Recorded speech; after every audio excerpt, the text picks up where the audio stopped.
and welcome to a special episode of The Energy That Surrounds Us. I'm your host, Michael, and I am joined today by one of the most amazing people I've been fortunate to meet. She is, I would have to say, one of the kindest people I've ever met and has the biggest heart and does all kinds of stuff to help people. And I know is learning to help herself as well. So without further ado, I give you the awesome guest, Chelsey Turpening Coxsey. Hi, nice to be here. I'm glad. Thank you for the intro. You're welcome. And so, for people who don't really understand what dream analysis is, can you explain somewhat of that and how you got into it? Yeah. So dream analysis is doing like a really deep subconscious dive, is how I refer to it, but it's interpreting the language of symbolism and your emotional internal aspects, as well as like metaphysical aspects through dreams. So I don't normally like interpret one dream. I go through and I'll work a whole series of dreams, and we'll follow along in each session. We'll bring on more and more dreams and kind of dissect them into internal parts, which would be like the internal family system. And then yeah, they usually, I always say dreams are like a small puzzle piece that represents a very large picture. And it creates who we are, so it gets fun. So, what got you into studying this and going on to that such a deep adventure? My own dreams did. So several. I've always been one who has had vivid dreams and like lucid dreams and stuff. But it wasn't until probably like 4, 5 years ago I started doing my own dream analysis. I was keeping a journal and writing my dreams down on a daily basis, big or small. And when I started reading through them, I realized that there was like a very large concept going on. I was able to pick out different patterns. And then, so like from there, it inspired me to want to create the space for other people. So I'm technically a life coach, but I use Carl Jung techniques. I use the internal family system and your own personal symbolism, getting familiar with it. And it usually creates its own language. So I've still working on like different certifications and stuff, but at the moment, it's just kind of it's a lot of self study and bringing it to the space with certain tools. So I'm sure I'll always find new tools to bring along the way. I'm sure we're always finding new tools for stuff. So, one question I have for you, you probably get asked a lot, or maybe you haven't, is when I go to sleep, I'm tapping into my subconscious because it's like the easiest time when everything's quiet in the mind, so you can access it. How do you differentiate a lucid dream, from a soul memory, or your subconscious sharing a memory of your past? Well, it's technically all in the file cabinet. So I usually, if you're like going like a past life regression or in a dream, you'll notice scenes and things. I don't know, it just resonates. So I don't always know how to pull it out right away, but sometimes it's pretty obvious. But we go through, and sometimes we may not realize it's a past life dream until later in the analysis sessions when it's kind of stands out uniquely as its own. I know, like as an example, when I was a little kid, I used to have dreams that I was a little boy who drowned in a pond on a farm. So I knew that for me, that was obviously I never had the experience of drowning before, and that wasn't from that life, especially as a kid. So like some dreams are obvious in their past lives. Some of them are a bit like very symbolic. Like if you ever go through your internal library, sometimes you'll dream that you're in a really old library even, and it will like hint towards being like an Akashic records.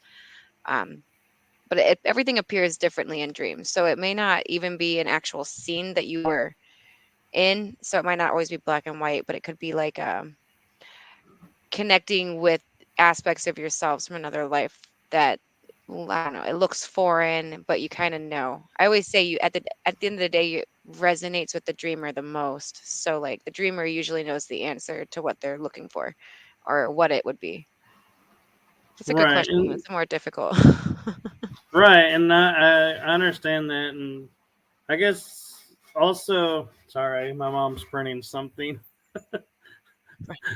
so apologize for that, everyone. Um, so what I was gonna ask is too is also those people who like astral travel. They like for me as an example is traveling. I don't feel like I dream. I don't remember dreaming. So, how do you go about that and unlocking dreams that I'm sure they had, but they have no conscious memory of having?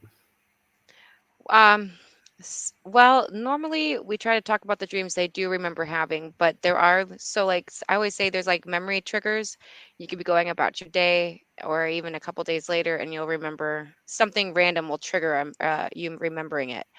But some tricks I do just if it's like a fuzzy dream or if you feel like you remember parts of it but not all of a dream, I would say like you could get quiet, try to go in meditation, kind of relive the scenes you do remember and let it kind of come to surface.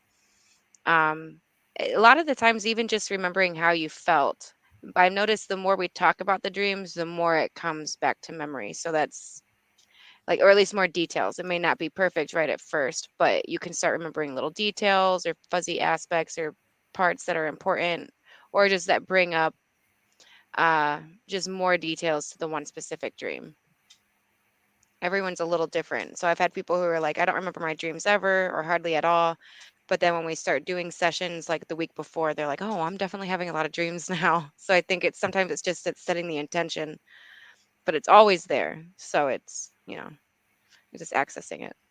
Well, that's good to know because I've often been like waking up and feeling like I never slept and going, I must not have dreamed, and knowing, yes, I did. I just don't remember. Yeah, it's there. And yeah, like astral projecting, usually you'll remember that because they tend to be lucid and more vivid and odd. So like it's not your normal dreamscape land. It will be very different. And right, and so I'm kind of curious too. In sessions, have you ever come across? You don't have to give details or anything, but somebody who says, "Oh, I had this dream," and you're like, "Ooh, that dream feels like a premonition, and you really need to be cautious about this," or um, "This is starting to sound like something I may need to report." Maybe not to that extreme, but I have had it come across the sessions a couple times. One was someone with their physical health, and I don't like to sit there and set things in stone, but I realize sometimes our internal worries will come through in dreams. But then sometimes it's something very random, and like we dig into it, see if they were worried about it or thought about it. But I have not seen one come to light yet, at least. Uh, I know with my personal experiences I have, but with some of the clients, we do talk about visions and stuff in like the group workshops and how that would work. But um, I try not to freak people out depending on what it is. So like we've had ones where like maybe someone was going like a past loved one's gonna die, or like there's they need to go to the doctor and get something checked out.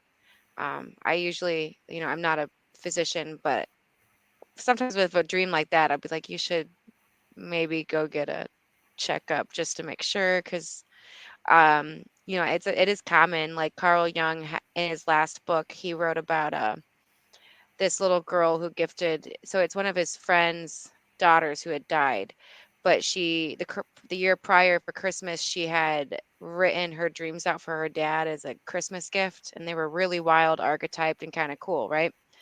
But when he started digging through them after she had died, he had realized that the illness that she had that killed her was showing up in warnings of the dream. Like her body was trying to tell her that she was sick or there was something wasn't right. And so like that's common. Yeah. Like your subconscious knows a lot more details than your consciousness does. So like what slips by the consciousness does not slip by the subconscious, and it will interact with you. Like it's your own personality, it's your own brain. So like it just kind of talks back different.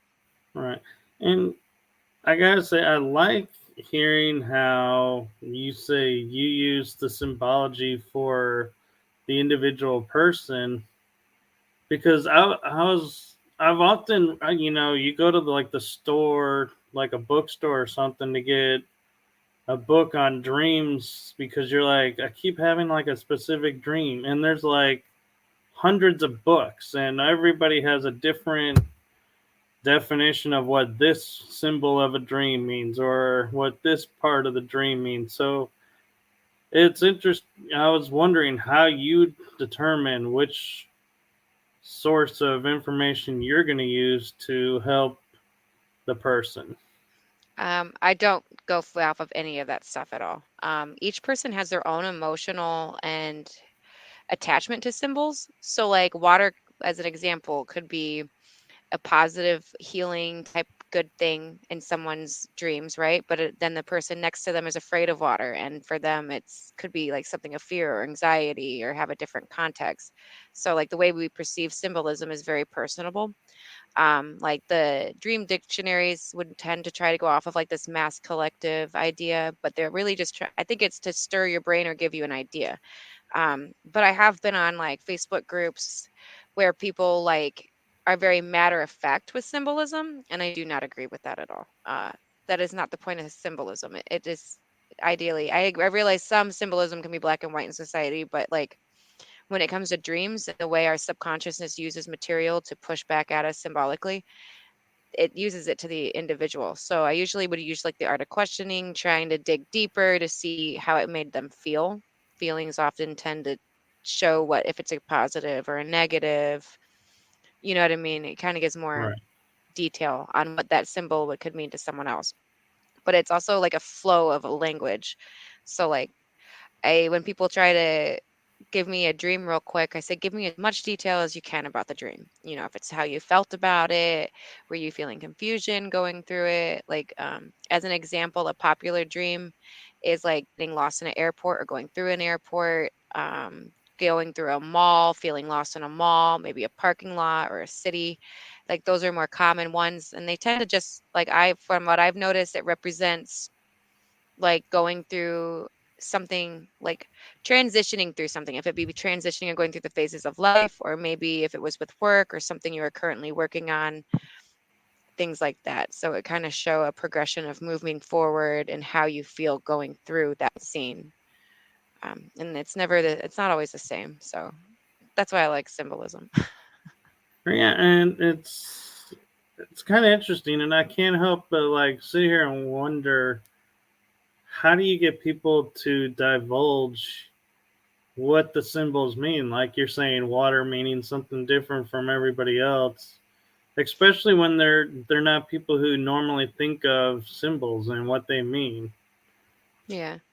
Well, when we get in the sessions, I try to get them into mindset for sure. And they clients tend to do the self-discovery and the dissecting with me, so they're kind of learning as they go too. But to talk to someone randomly off the street, sometimes it's hard to say. I'll give them like 3 or 4 options of what it could mean maybe, and see if it resonates with them. Um, and some of them are more obvious than others, but you never want to be like matter of fact with it because it still evolves. Like, so like the morning you have a dream, you'd be like, okay, that was weird. I didn't know what that meant. Maybe you find out a couple months later what that meant, or it resonates more, or you know what the symbolism means, but and that morning you have it, and you're like, oh, it means this. And then like 6 months later, you go back and you read through your stuff and it has more depthness to it on a very interesting level, like different layers. So like going for me, it's all within the context and what's going on in the dream scenes. Usually it's not just water. There's a lot more to it with the elements. So like that kind of would give it away too. Usually there's like keywords or key parts I look for, and each dream's different, so it's hard to like say what that would be, but when I hear it, I know it, and I'm like, okay, we gotta look for these 3 symbols that flow in a certain have a certain energetic flow with each other that would kind of give like a message. If you're familiar with tarot, kind of the same thing a little bit.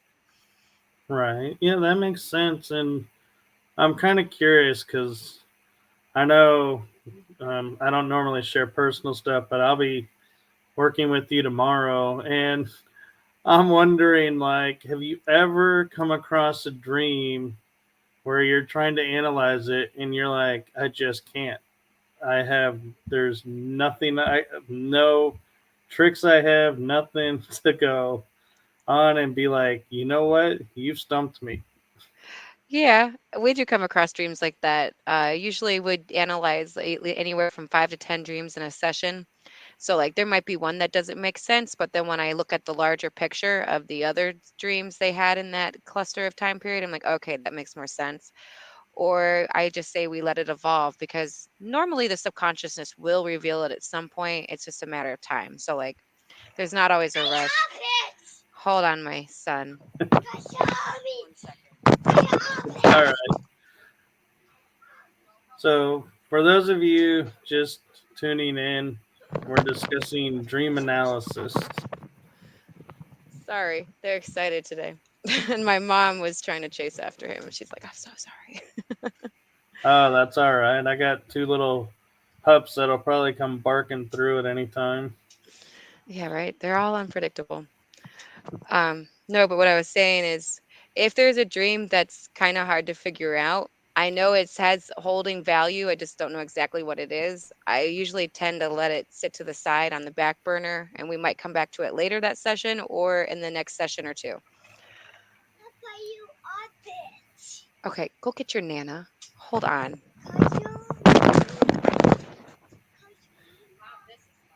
Oh, the joys of live shows and life itself.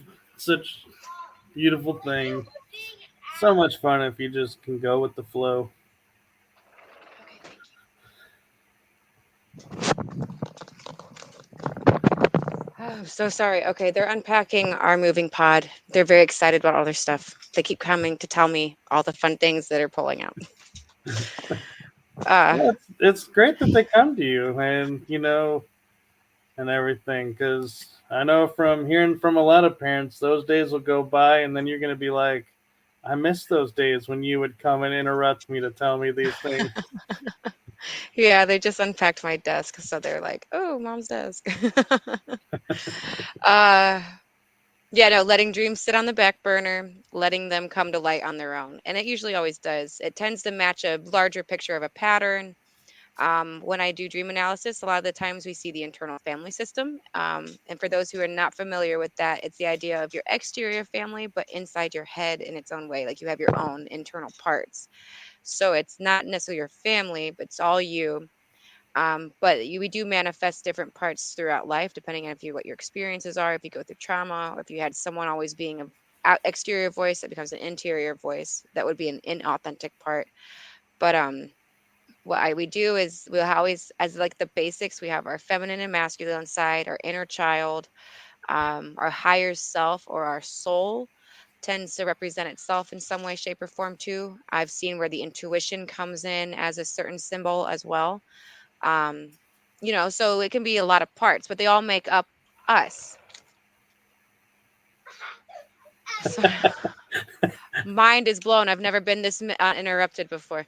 I'm just going to keep It's talking. totally fine. As I said on one of your step aways, that this is the joys of life and live shows. Okay. Yeah, I know. That's why I'm okay. So when I look at that, like the internal family system is a huge one, and they always show parts or like patterns. So like it's not always it's obvious sometimes, but I say like probably the most obvious would be your inner child, because it usually tends to take you back somewhere that you've been before, maybe like your old school, your home you grew up in, maybe a job you had when at one point. Um, and it usually has messages within that, like insecurities or things that want to be heard. So it's the idea of taking all the internal parts, figuring out their patterns, how they represent themselves and that person or the dreamer, and then trying to differentiate like some of the imbalances or concerns or something. Um, like the ego usually tends to be its own internal part, and it will try to manage the other aspects that it dislikes about the person. So if it be like your intuition, or maybe you're embarrassed of your inner child, so you're trying not to let your inner child come out in the physical parts of your life, you'll see these internal like arguments and stuff like that come in with the dream and the symbolism. So it gets fun and trippy to psychoanalyze ourselves that in depthly, but also have the symbolism that has to be sorted out too. You raise a good point with bringing up the ego, because I never thought of the ego as being interfacing with the dreams. It's like, because I've always understood the ego as being, like I was taught, it stands for Earth Guide only, and it helps you to go with the flow of being here and be able to sustain yourself here. But I never thought of it as also being in the dream state. Yeah, it's really common. The ego is the manager. It tries to manage everything and keep it under control within what it feels reality should be or how the person should be. It's the one that tends to exile aspects of ourselves and not let it come out in daytime. So at night, the children play kind of thing, and it all comes out a little bit.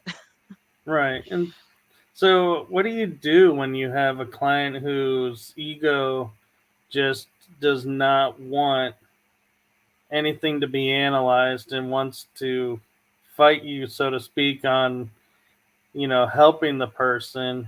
How do you go about, sort of, I hate to say this in this way, but tricking or manipulating the ego to doing what you need it to do to help the person? It's a slow process, honestly. It's something you don't want to push because the ego is uncomfortable a lot of the times bringing out those aspects. But at the end of the day, they all want to understand each other. So, like, if you read the book No Bad Parts by Richard Schwartz, he talks about the internal family system, but he even gives like suggested meditations. The idea to just sit down quietly and explore your internal parts. And it tends to be a lot easier to do than it sounds. Like people think that would sound complicated, but it's not, because when we're at the end of the day, we're always talking to ourselves, right? And like, well, our parts kind of pop out at random times, unexpectedly or not. But when it comes to trying to manage them, we have to often go through like the internal belief system of how they view themselves. And I usually will have deep conversations at this point of the sessions and really try to explore what the insecurity is. Why was it on? Why won't you allow your intuition to come to light, or your inner child even, or your feminine or masculine side? Try to figure out if there were certain events in their life, there are people in their life that were kind of talking at it so much that they were embarrassed by it, or there was, because it's usually something that's embarrassed. What I've noticed at the end of the day, the ego is trying to survive in an ecosystem of the exterior world, so that it feels that there are rules and boundaries and things that are protocol that should be done. So it's tending, what I try to do is like loosen the ego up, make it curious and proud to explore, and the fact that there is a lot of beautiful aspects about ourselves that we don't allow come to light. And when we do allow it to come to light in a balanced way and in not a hurt way, that tends to really make the system better and safer and just cooler. So then I try to kind of get people's egos to want to do that, because they don't intentionally come about and are like, well, I don't want to do that, because obviously they're in my session, they're interested. But it's kind of funny because when you hit a certain level of the conversations, you'll notice where they kind of get iffy on maybe a certain thing about themselves. And so it's sometimes baby steps a little bit, but I've I've had success with it with some people, and some people a little bit of success where they've worked, like, we're working on it, but they got stomped a little bit, or kind of just fell off with the sessions. But I've seen the ego represent itself in a lot of different ways.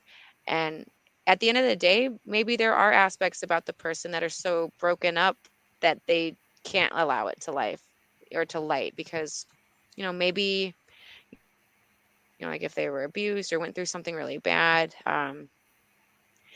there might be a reason why they don't want it to come to light. So what we try to do is find which internal parts get along with each other and which ones don't. And then we try to see which ones we could try to get along slowly or heal the relationship internally to where you'll accept it and kind of let it come back in a healthier way. So it's a Yeah, process. it's interesting you bring that up, and you and I must be in sync because I was just thinking to myself, what if there's an event like a trauma that happened to you and the brain locked it away? And I know that those can bleed into dreams, and sometimes, the dream will allow, but even the dream gets locked away. How do Hmm. you help someone to unlock that, or do you leave it locked?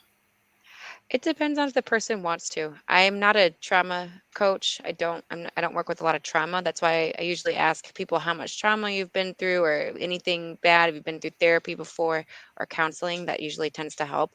So, like as an example, one client had been through a lot of stuff as a child. He was seeing a therapist at the same time he was seeing me, and he found the both spaces to be helpful because I provide different aspects in my own kind of weird way to explore those parts of yourself. But like he had narcissistic parents that in a dysfunctional family setup where at the end of the day he felt like he was very smart, but he didn't feel like his inner child. When he was a child, he was just kind of not really talked down on. I just don't think people saw him eye to eye a lot of the times.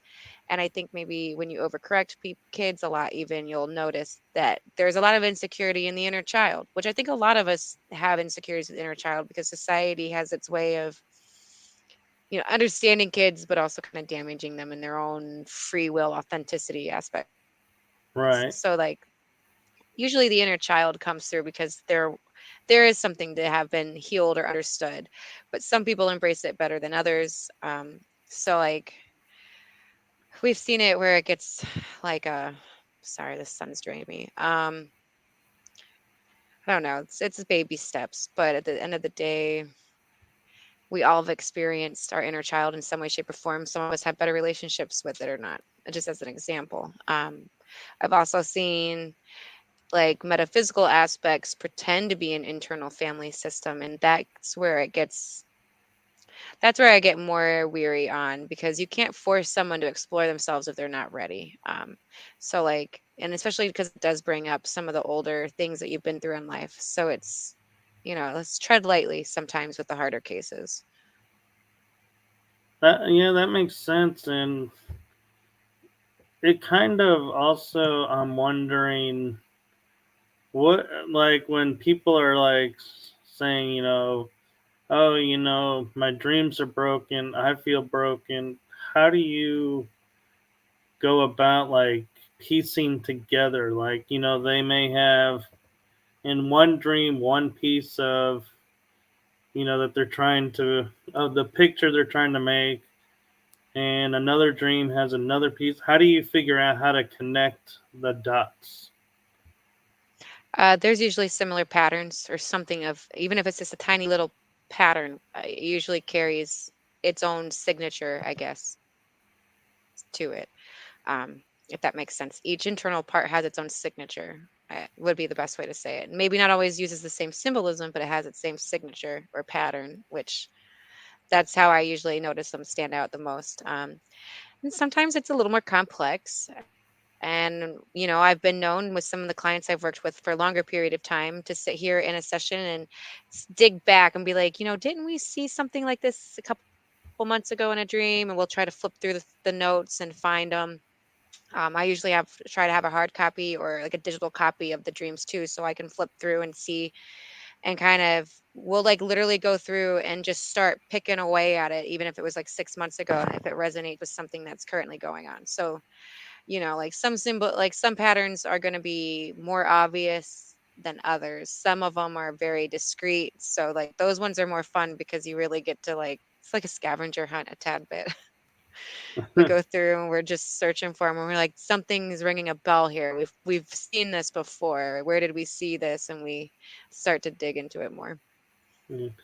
We I kind of asked around this, but earlier, but I'm wondering, like, say, a soldier, and you're viewing their dreams, and you're like, they're sharing the horrors that they went through. Do you ever sit there and being like, going, how did this person be where they are today going through all of this? How did they get there? Or do you sit back and just say, hey, it's their dream, that's them, and just let it go? Yeah, just let it go. I try not to overthink too much. It's my space to create for other people. So at the end of the day, I'm trying to, I mean, I talk a lot still, but I really try to make it as comfortable for them and what's going on. And we've had some weird dreams come across that were like very metaphysical, where we're, when we work with like demonology has come up several times with several other people. So like that's a hard one. I try not to tell people what to believe or what to think. I let them explore a lot and bring their own definition to stuff. At the end of the day, I think that's important. So it's not to have someone telling you what to think or giving you advice or feeding you information that's not authentic to them. Right. And I wonder too if you ever have clients who are like metaphysically trained and so they know how to use the metaphysics to help themselves. Will go and say, well, I really can't share this dream because I feel like, it's it's too much. So then they give you like a metaphysical version of the dream where they're like, okay, let me use what I know here and describe it this way. Do you ever come across that? And No, usually people will share the dream, but if they're metaphysical, which I've had a few of them be more metaphysical or spiritual, and like they tend to hold a lot more opinion or insight on what's going on with that. So like, and I support it, and I might have a conversation about it or throw out some ideas even. Um, it's a teamwork effort is what I really try to have it be. Not just about me telling them what's going on in their reality. I want them to also kind of speak it back and express what's going on too, that's really however it be. cool. And periodically, you've been seeing. I'm sure you've seen on the bottom of the screen. I've been sharing your website, Oh yeah. and so people know where to find you. Is that the best place to find you, or Yeah. I always say my website's a wormhole of information, so you'll find all kinds of stuff on there. yeah, you do have a really cool website. I do have to say. Thank Now, you. now I mentioned in your intro how you like to help people, and so if you're okay with it, I'd like to kind of switch gears for a little bit to recognize another project that you're working on, if that's okay with you. Yeah, that's fine. So I'm sharing the link to it. It's a Facebook group, and if I remember it right, because I remember when we were talking over the weekend, I got the name confused, and you were like, "Hey, yeah, maybe we should call it that." But so it's the Conscious Collective, correct? Yeah. Yep. So why don't you share with people what that is and what your goal with that is? Nice. Well, it's the Conscious Collective Spiritual Resources for the Modern World. It's a collective of spiritual entrepreneurs coming and sharing all of their services, their knowledge, their inner journeys, and connecting with readers and potential clients, and just kind of a good space for seekers to come seek and for the spiritual entrepreneurs to actually connect with people on a personal basis versus just chasing the Facebook wave and screaming into the void of the internet type thing. Um, we tend to make a bigger wave together than individually. So, and did originally start out as a newsletter, and then I had all this awesome content on the newsletter, and I was just sharing it once a month, and I was like, man, this stuff needs to be shared repeatedly and often, and not just on one platform. So we started the Facebook group, which has definitely evolved a lot. So I know it's still like only 2 months new for the Facebook group, but we've got a few people there who want to start doing like lives, doing personal chat rooms to kind of work on their stuff. So we've got shamanic healing practitioners, we've got life coaches in all different lanes and niches of expertise. Um, We've got people who make digital content like yourself. So we got a lot of YouTube and podcasts that go on there. Yoga is on there. So we really try to cover the mind, body, and soul part. So there's a lot going on because like so, and I like it because at the end of the day, I have a history of a lot of kind of being a business owner since I'm 34 now. So like for the last 13 years, um, which for me, it's funny. I wanted to help business owners, but I wasn't sure how I was going to do that yet as a life coach, and it kind of just evolved organically. So I try to help out as much as I can, helping people with marketing, getting past any blockers in that area, and then getting their businesses more off the ground too. Because we all have something amazing to offer. It's just sometimes we're just not getting it out there. So I'm really trying to create a good harmonious balance between the spiritual entrepreneurs and the seekers. And that's a beautiful thing because even I've been starting to realize with having different background shows that guests or people who are watching actually are gravitating towards shows that I never thought they would gravitate towards, and so we really don't know what people are going to gravitate towards, and so it's Mhm. really cool that you took the time and gathered up some people and sought people and put together this little like hub of everything. And I have to say, being fairly new to it myself, that the idea of it first, I was like, wow, this is ambitious. But then being a part of it, like you're saying, with the Facebook group and everything, I'm like, my mind had me thinking that I'm going to be overwhelmed helping with this. And it's like, no, it's like, yeah, stuff comes in, people ask questions. Doesn't take much to answer a question. And it's like all these conversations start building up, and it's like, wow, I didn't even realize that I was having like these deep conversations or deep thoughts like other people were. And so it's really cool that you've given a space for that. Yeah, it is really fun watching it just evolve. And there's enough people involved where you really don't have to always be hands on. You can just connect what resonates back. And there's so much variety now. It's kind of fun. It's a fun space if no one's, on their spiritual journey or looking maybe for mental health. You go on there and follow along, and you could ask questions. You'll have people start interacting and responding back, or you could start a conversation under one of the posts that you liked and ask and ask the person or the practitioner directly. And yeah, so like it's more than just sharing ads over and over again. I mean, it's the point where we're actually getting to know people and building relationships or connections.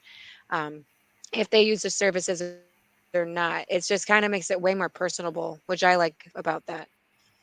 Right. And um, I have to say, I shared with you that I plugged the newsletter and the group on the weekend I was on with my talk that I gave at the Paracon. And I wanted to share with you that I know it was partly for me, but I felt like I was standing there for you and your vision. Is when I said yes, I published, I got, she published an article and poem of mine, and now I'm doing, we talked about doing the holiday special, Mhm. look into it. And the few people that were there listening to the talk all stood up and gave an applause. And I Oh, was that's like, cool. and I felt like that was so cool. And then I was like, oh, I wish Chelsey could see this because that would probably totally, because I know you're just as human as the rest of us and the stress and have those days of, is this even worth it? Going through all of this and to have people just hear about it, not even see it, just stand up and applaud it. I thought was really That's so cool. cool. Yeah, thank you. That is cool. I didn't want to be like just any other Facebook group where it was just a all bunch of spam, basically. Because we've all been in Facebook groups like that too. And I was like, and it's more than a Facebook group. It's this newsletter, which I say is a wannabe digital magazine, and you can be as creative and as active as you want in the group. It's just it all depends on the person and what they want to do and how creative they can think and run with it. Right. And I remember when you approached me for it, and I was like, I kept having all these questions to you, like, are you sure you want me to do this? Because I'm not published. I've never done articles or anything. And you're like, no, it's fine. And I'm like, and am I supposed, how often am I supposed to be doing this? And you were like, whenever you want. I'm like, really? So if I miss a month, I don't get X'd off the team or something. You're like, no. I was like, oh man, that made it so much more comforting because I was like, because life happens and it's like we always will say, oh yeah, I'm gonna do this or that, and then it's like, well, that time passed. Whoops. Yeah. Yeah. Micromanaging sucks too, first off. So it's nice to just have it go organically. People, especially in like who are the spiritual entrepreneur type, like we do what aligns with us and what works. We don't really always want to force the work. It's supposed to be enjoyable and fun. So I think when it's a space like that, like, yeah, a lot of Yeah, people and do. And like, I didn't put an article in this month. My life was hectic and I was doing all the formatting and stuff, but no, I didn't write an article. I just shared some creative works and that was about it. no, and the other thing I have to say, and I want to point out for anybody who's listening, I know we talk about like drama free, judgment free zones and like a safe, we say somewhere safe, but there's always something that comes in. I know that from the paranormal field and everyday life too, and metaphysics. But I have to say, since end of August, because that's when you reached out to me, and so mid August, so it was too late for August, but I started in September. I can say I have never seen anyone say to someone what you're writing is wrong, or I don't, attack somebody for a thought or an opinion.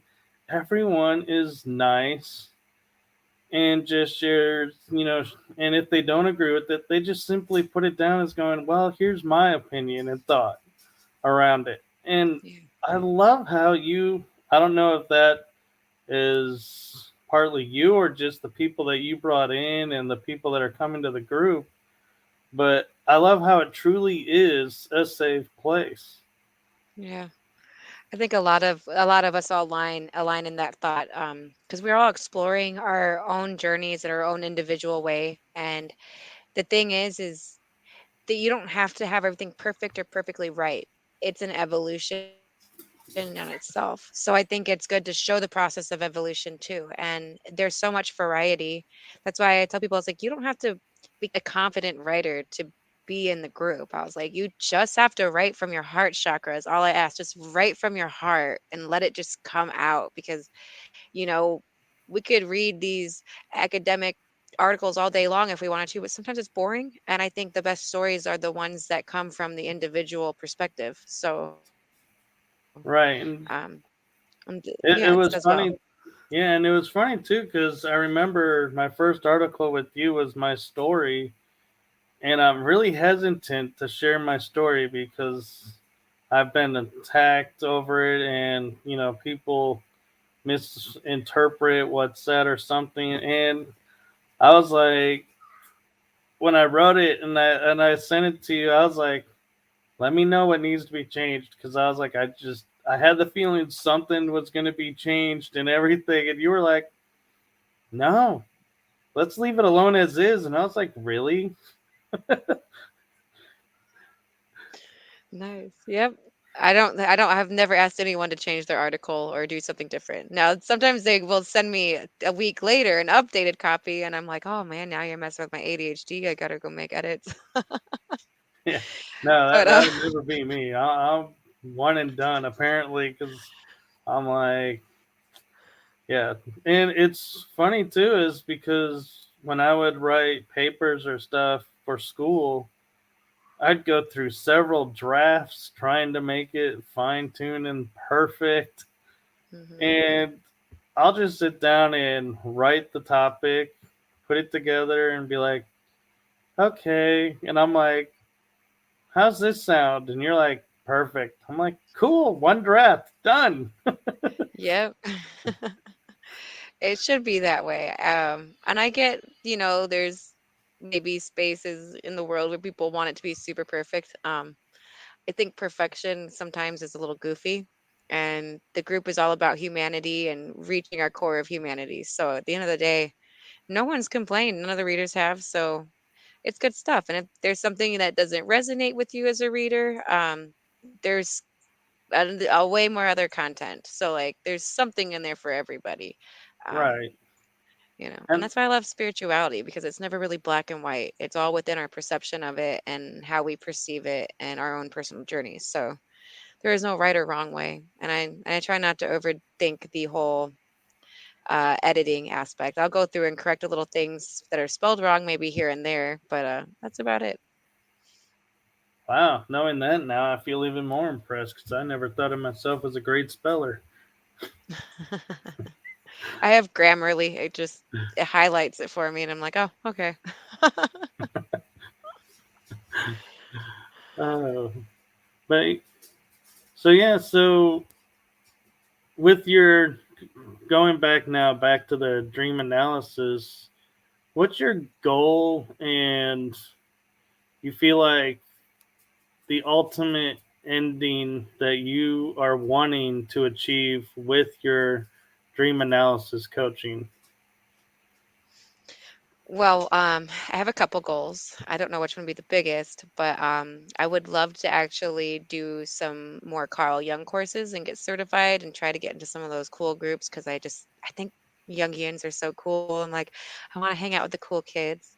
But I also want to explore shamanism soon, or at some point, because I feel because I come up with a lot of metaphysics and how to handle that, or and it's weird because right now I can see some metaphysics on a negative side, and I can help a little bit, try to put them, especially with astral projecting or in dreams, try to get them into a higher vibrating state. But like, I don't know how to approach it all the time on a deeper level. So I think if I do like shamanic healing practicing at some point in my life, that will help maybe with some of that balancing act on the soul level. Because I've seen demonology a few times, and I've studied demonology a lot, and the universe keeps bringing that up. So I know shamanism kind of gets into it a little bit more too. So I thought that'd be a good way to kind of cross everything into one bubble and have it. Um, but one of my largest goals is get into hypnosis, which is just another way to really dive into the subconsciousness and help pull out some of the missing content or go through the file cabinet, um, and help, and so those are kind of my main three. I'd like to be able to help with the metaphysical aspects. I'd like to do more of the subconscious diving and pull out more details that are needed, whatever that may be, it's going to be in the future. And then kind of mixing it all with the dream analysis still. So I don't know. Hmm, It'll be fun. sounds And of like course, it. I love And Carl Jung. So, who doesn't? And right. yeah, I'm like, I just totally lost my train of thought on that because I was like, yeah, who really doesn't? um, Sorry. no, well, no, you're totally fine. This is all the fun of having live shows. It happens, and so can't edit it out, so you might as well just go with it. Right.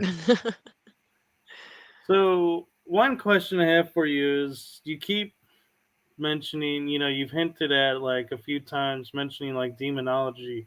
Have you ever thought of or had anyone who's like in the paranormal field like come to you and being like, hey, I was just at this place, now I'm, seeing this in dreams, and put those together? Have you ever thought about that aspect of, what you do? Or Yeah, there's a lot of metaphysics that go on, good, bad, and ugly. I've seen some stuff where it's like, okay, I cannot do an exorcism or assist in some of that, but it's weird being able to point out the patterns and being like, that's not you. We've had it where a negative entity was pretending to be a part of the internal family system. And that's really iffy for me because I don't want to sit here and say a disconnected aspect of ourselves is that, but it got to the point where the higher self was like, that is not us. And it was being very obvious. And it was showing up even in not just in the dreams, but in the meditations that he was doing.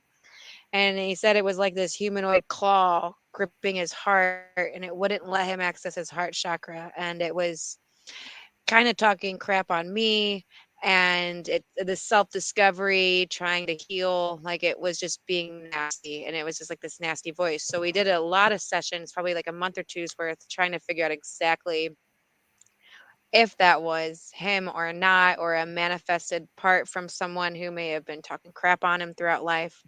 It ended up not really being any of those. It was just, you know, it was kind of weird, but it was kind of going back and forth a little bit where like it was like, is this the ego we're working with, or is this something else? And then we eventually noticed that the ego was definitely separate from that. And it was just, it was a lot. But then in other cases, it can be like way more obvious. Like an example, one client was what he watched Freddy Krueger when he was like 7, and then he started having the nightmares. But the nightmares were getting like really bad to where he was starting to physically have experiences during the day or before bed with it. It's hard with a kid because they have a big imagination, right? But it Right. seemed like it was manifesting into the physical aspects for a while. And like not just him, but his siblings were experiencing the shadow people in their home. And it wasn't always Freddy Krueger. Sometimes it would just be a shadow person or like demonic looking. And then it went away for like a good portion of his life and then came back later in his adult years with sleep paralysis and with an vengeance. And he was fighting them in dreams. He had Archangel Michael came to help clean house out.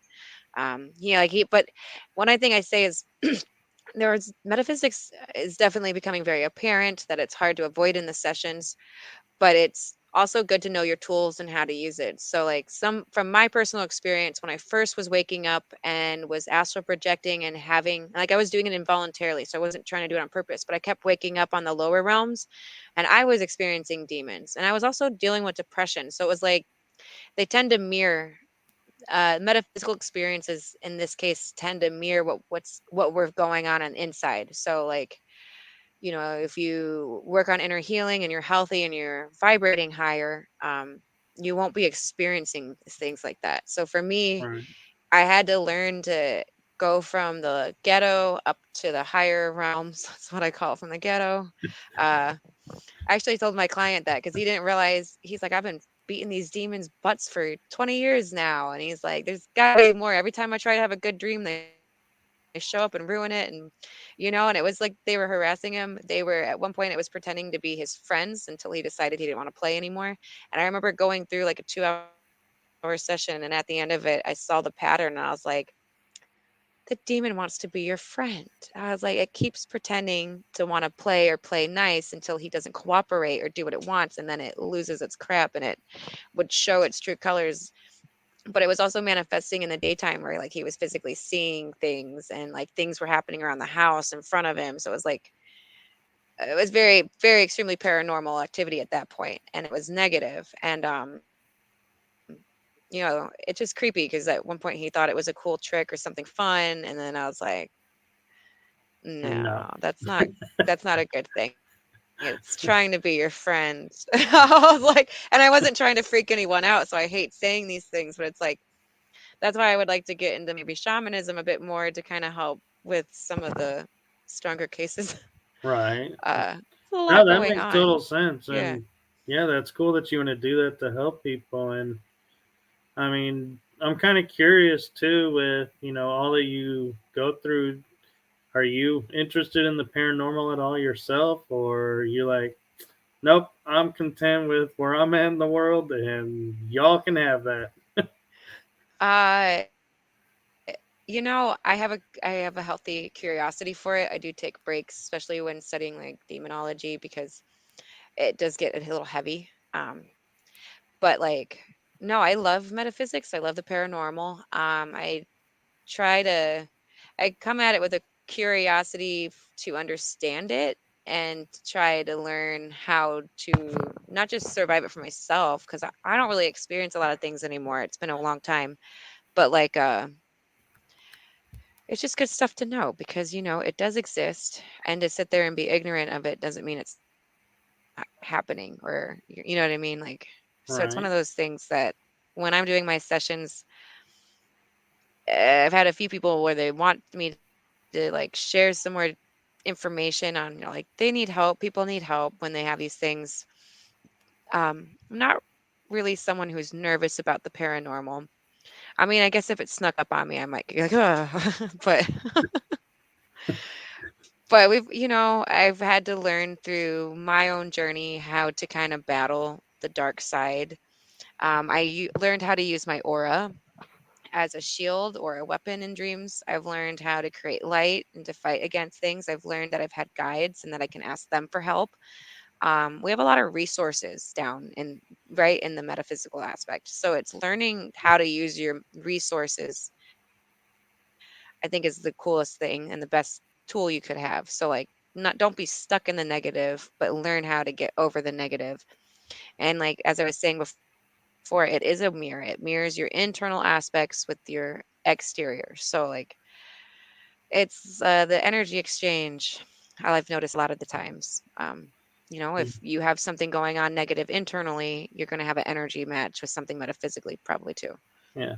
We're approaching the hour, and are you okay to go a little bit longer with a couple more questions, or do you have sessions and stuff to do? No, I just going to help my mom here in a few. I can go a little longer though.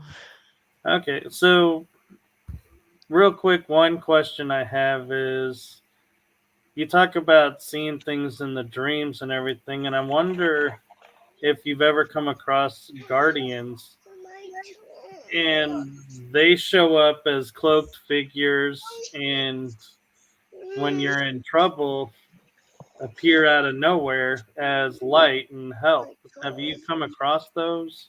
Yeah, I have, even with my clients, which is really cool because uh, they don't always. He can sit for a minute. It's okay. Uh, so, like it's funny because it took me a long time to like meet mine or be able to work with mine. But like when I work with my some of my clients, they like freaking happened overnight, and I was like, oh, that's so not fair. But so like guides look like angels. They can be like your higher self would be your internal guide or your soul guide, right? It's you guiding yourself. But I've also noticed, like in my sessions so far, like, we get into aliens a lot because a lot of these guides are aliens. Like we've seen Octurians, Tegitans, and Pleiadians so far, and not just with one client, but a group of them. And they like share like information about the world or the universe, just different sorts of knowledge.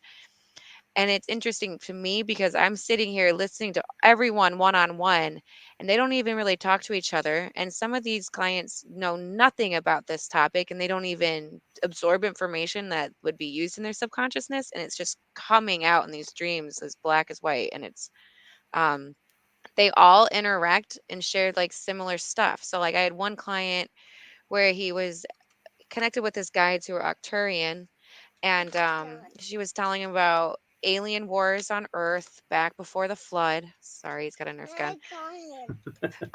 This is Rocky. He's joining us for the end of it. And okay, so when I was talking to him, he was getting information about energy grids, how they had people reincarnating on Earth with special abilities to help the planet or raise its vibrations. And then maybe a week later, I had this one client who showed up for just one session, really, and we went through a lot of the alien stuff with him too, and he was having all kinds of dreams with the Tagitans, and they were explaining how some of the same information that my other client had, but it built up onto it even more. And then I had a third client who had something similar happen, and it was still feeding some of the same information. And I've seen this happen a few times, not with just aliens, but even with the demonology topics. We, at the end of it, one of my clients randomly only had one dream. And she goes, "Well, I had a dream that, and I saw Jesus, and he was just talking to these kids." And all she kept thinking was, "How cool. It's Jesus. I love Jesus." And then I was like, "Well, what was Jesus talking about?" And she goes, "He was talking about demons." And I go, "Really? What did he say?" She goes, "He said they exist in the nature and they're just black matter and blah blah blah or something like that." And it kind of answered our question a little bit with three other clients. So it's the idea that it's not just our dreams that are small puzzle pieces for our own internal aspects, but it tends to be a mass collective kind of thing too, because we were all, Right. they weren't talking to each other, but they all were having little bits of puzzle pieces that made a big picture for my sessions on a mass scale. So it's interesting. So yeah, we get a lot of alien stuff popping up. We get a lot of demon things that pop up. We get a lot of the internal family system that pops up. So I always say what I break down my dreams into two categories at this point: metaphorical and metaphysical. We have our emotional processing, our inner identities, all having their voice, and that's like your internal personal layer of dreams.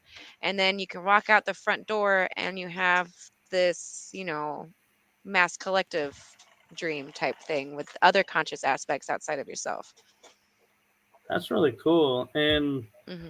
last question I want to ask is kind of something that happened with me, and I'm just curious if this is normal with dreams and everything. Is I went through a process where opening up the door to the past lives, and I said leave it open because I want to know, what I did or what I need to know from my pasts to help me in the present.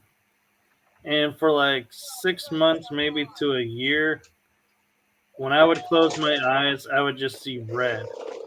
It's like I'd start to see a meadow, and then red would just drip down over it, and just everything would turn red. And so I was Oh, like,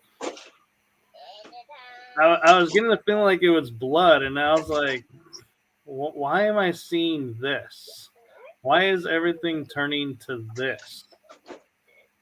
yeah. That's interesting. Yeah, that definitely sounds like you died in a meadow, but you should try to dig deeper and figure out more details of why or what was going on. What was the pattern that left you in that predicament? Hmm. Um, that's something. So Now, I've been doing more shamanic healing practice sessions with Olga, actually, my friend Olga, and that was something that I was inquiring on. Was just one question, and it brought up three lives with the same pattern. So we try to dig deeper into it and figure out more detail, because knowing you died is one thing, but why did you die? What led to that type of thing? And I do believe right, setting intentions or even meditating before bed and falling asleep, like lay down, meditate, fall asleep. I think you can, use that as a tool to explore more with intention while you sleep. right. Now, to be clear, when I say I would see red, is sometimes it'd be a meadow, sometimes it would just be the red, sometimes it would be the sky, and then the red. It was no matter where I went, I'd always see, or if I went nowhere, I would still see the red. And so I was like, what is my past trying to tell me that this is what it gives me, this image? Yeah. Well, how did it make you feel besides confused? It made me feel like I would actually like say to people, I will not become a soldier in the military. I have seen enough bloodshed the last several lifetimes. And I would hear Uh, myself saying that, and it's like, yeah, and it's like, and then I would say, and they were like, well, why do you say that? And I'd go, if you'd seen what I've seen, you would not want to go there. yeah. It's true. There's a lot going on in there, and that's why I say it's all like this file cabinet. Oh, good job. Uh, no, that's interesting. Yeah, you should definitely not go to war. You sounds like you've died before. Maybe you would die again or something. The patterns, gotta break the patterns. Well, interesting thing is no, I did not join the U.S. military, but I found out I was drafted into other wars. I'm finding out, and Uh, so I'm like, Oh man, I tried so hard not to, but yeah, it didn't work. It's okay. I'm pretty sure I drowned or was killed the three lives I looked into. So I was like, oh, that's lovely. All for love. And I was like, love kills. It does. I had one life where I was burned at the stake voluntarily for someone in my family. Yeah. See, there's a lot going on. Yeah. Okay, well, um, do you have any other questions before we try to wrap this up? Because my kids are running around in front of me, and I don't know if you can hear them or not, but No, no, we're good. And thank you for coming on, and thank you for sharing what you do, and thank you for doing what you do. I yeah, appreciate everyone in the chat group that came and everyone that's watching this. So don't forget, if you're on Facebook, come check out the Facebook group. There may be information there it's you down like. there, or down there. And if you have questions, you can always reach her on her website here. And so thank you for coming on this afternoon. And to everyone who's watching this, wherever you are in the world, have a blessed day, a blessed afternoon, blessed evening, and a great night. Great. Bye, guys. Thank you for having me. Thank you. All right. You have just listened to the energy that surrounds us with your host, Michael Kopf. Be sure to tune in next week for our next episode.